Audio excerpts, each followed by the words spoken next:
السلام عليكم البنات، كي دايرين؟ لاباس عليكم؟ كنتمنى ان شاء الله كاملين تكونوا بخير وعلى خير وتكونوا ان شاء الله في احسن الاحوال.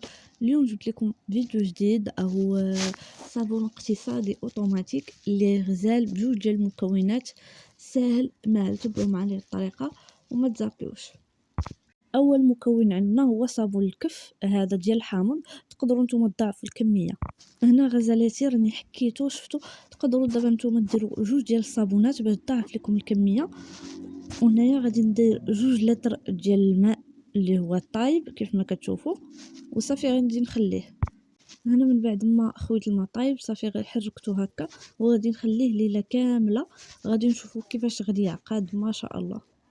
البنات القوام ديالو كيفاش كيولي، هذا غير الصابون بوحدو. درنا ليه الماء سخون خليناه لمده شفتوا ما شاء الله. ودابا غادي نخدمو هنا. من بعد ما شفنا الخليط كيفاش ولا، غادي نضيف عليه 2 ديال الزلافات ديال التيد، اي تيد نتوما كتبغيوه. غادي نستعمل البنات هذا الخل هذا كيف ما كتشوفوا هنايا، تقريبا كاس اولا 2 ديال الكيسان. اللي ما عندوش هذا يقدر يستعمل الخل العادي، ما عندوش يقدر يستعمل هذا كيف ما كتشوفوا.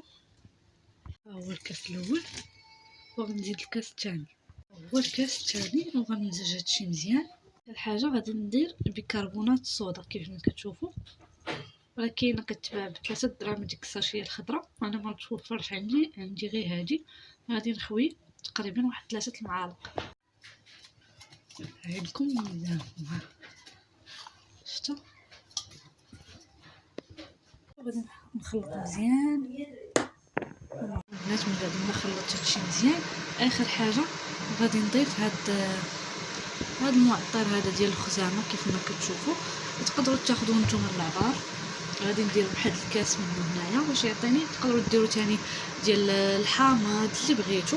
انا غادي نخويه هنايا وكيتباع تعمل هذا ديال الخزامه هنايا تقريبا كاس او 2 الكيسان باش يعطيني واحد اللمعه زوينه هنايا ويعطيني اللون. الكاس الاول وغادي نزيد الكاس الثاني. هنا البنات في المجموع درت 5 لتر ديال الماء اللي هو طايب. نتوما الا بغيتو يجيكم خاطر تقدروا ديروا 2 ديال الصابونات، غادي يختار اكثر. والمعطر على حسب الرغبه كيف ما قلت لكم. وتكثروا حتى تيد كيف قلت لكم، ضاعفوا حتى كميه ديال التيد اللي بغى تبقى فيه ديك الرغوه بزاف.